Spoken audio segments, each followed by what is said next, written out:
ஓம் விசாரபரமாய வேதாந்த பாஸ்கராய நமஹ.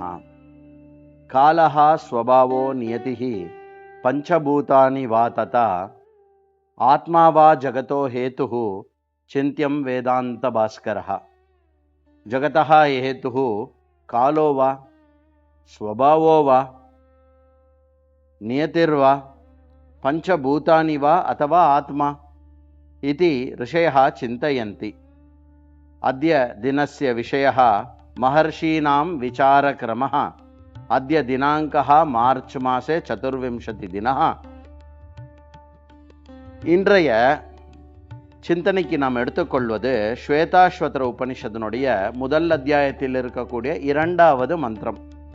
காலஹா ஸ்வபாவோ நியதிர் எதிர்ச்சா பூதானி யோனி புருஷ இதி சிந்தியா சம்யோக ஏஷாம் நது ஆத்மபாவாத் ஆத்மாப்யனீஷா சுகதுக்க ஹேதோஹோ என்ற இந்த மந்திரத்தை கொண்டு அஸ்ய விஸ்வஸ்ய காரணம் கிம் காலஹா கிம், இந்த மகரிஷிகள் எல்லாம் ஒன்றாக சேர்ந்து இந்த விஸ்வத்தினுடைய காரணம் என்ன? காலமா, ஸ்வபாவமா, ஸ்வபாவோவா, நியத்திர்வா, ஏதோ ஒரு நியத்தினால் இது இருக்கிறதோ, ஜீவாத்மாவா, ஜீவாத்மாவினால் இந்த சிருஷ்டியானது படைக்கப்பட்டிருக்கா, அத்தவா ஏதேஷாம் சமூகோவா, இல்லை இவைகளுடைய கலவையினால் இந்த ஜகத்தானது இருக்கிறதா, இது ஞானினஹா விசாரம் குர்வந்தி.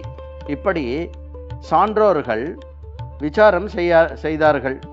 ஸ்வயம் சுகதுக்க போக்தா தீனஹா ஜீவாத்மா து நாஸ்ய ஜகதஹா காரணம் பவேத்.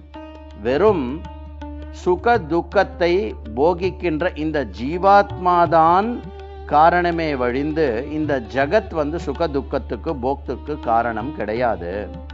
அநேக மகர்ஷியா அந்யோன்யம் மிலித்வா ஏவம் சந்தோஷேன விசாரம் குர்வந்தஹா. சந்தோஷமா நிறைய மகர்ஷிகளும் ஒன்றாக கூடி விசாரம் செய்ததாக இந்த உபனிஷதானது சொல்லுகிறது.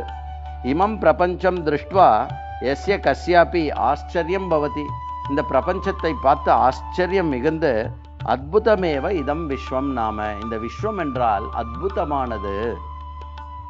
அஸ்ய விஷாலஸ்ய ஜகதஹ கேனாபி காரணேன பாவ்யமேவ அதஹ கிம் ததஹ காரணம் ஸ்யாத் இதி தே திதர்ம ஆலோசயந்தி, தீர்க்கம் ஆலோசயந்தி. இந்த விஷாலமான ஜகத்து எந்த காரணத்தினால் வந்திருக்கிறது, எதற்காக இருக்கிறது, எப்படி இருக்கிறது என்று தீர்க்கமாக ஆலோசனை செய்தார்கள். கேவலம் தர்க்கபலேன புத்தி சமர்த்தியேன யதா கிஞ்சித் லகுதயா ந விசாரம் சிந்தனம் ஏதத். வெறும் மனித புத்தியை கொண்டு, மனிதனுடைய யுக்தியை கொண்டு இந்த சிந்தனைகளை செய்துவிட முடியாது. கிம் து ஸ்ருதி யுக்த அனுபவானாம் சமன்வயேன நிர்ணயः மகான் விசார கிரமோயம். இந்த மகத்தான விசாரத்துக்கு எது தேவை என்றால், ஸ்ருதியை பிரமாணமாக கொண்டு, ஸ்ருதி சொல்வதை மனதில் எடுத்துக்கொண்டு அதில் நாம் நம்மளுடைய சிந்தனைகளை பொருத்தி அனுபவத்துக்கு முரணாக இல்லாமல் எது தோன்றுகிறதோ அதை அறிவாக அடைய வேண்டும். சுக துக்க ரூபே சம்சார சாகரே ஸ்வயம் நிமக்னஹ ஜீவஹ து நாஸ்ய சம்சாரஸ்ய காரணம் பவேத். இந்த ஜகத்தில் சுகத்திலும் துக்கத்திலும் மூழ்கி கிடக்கும் அந்த ஜீவானவன் அவன் எப்படி இந்த ஜகத்துக்கு காரணமாக இருக்க முடியும்? தர்ஹி கிம் காரணம் சியாத், அப்போ எதுதான் காரணம்? இது ஹி மகர்ஷி நாம் விசாரஸ்ய விஷயா, இதுதான் மகர்ஷிகளுடைய விசார விஷயமாக இருந்துதான். அதனால் நீங்களும் நன்கு விசாரம் செய்யுங்கள். ஓம் விசாரபரமாய வேதாந்த பாஸ்கராய நமஹ.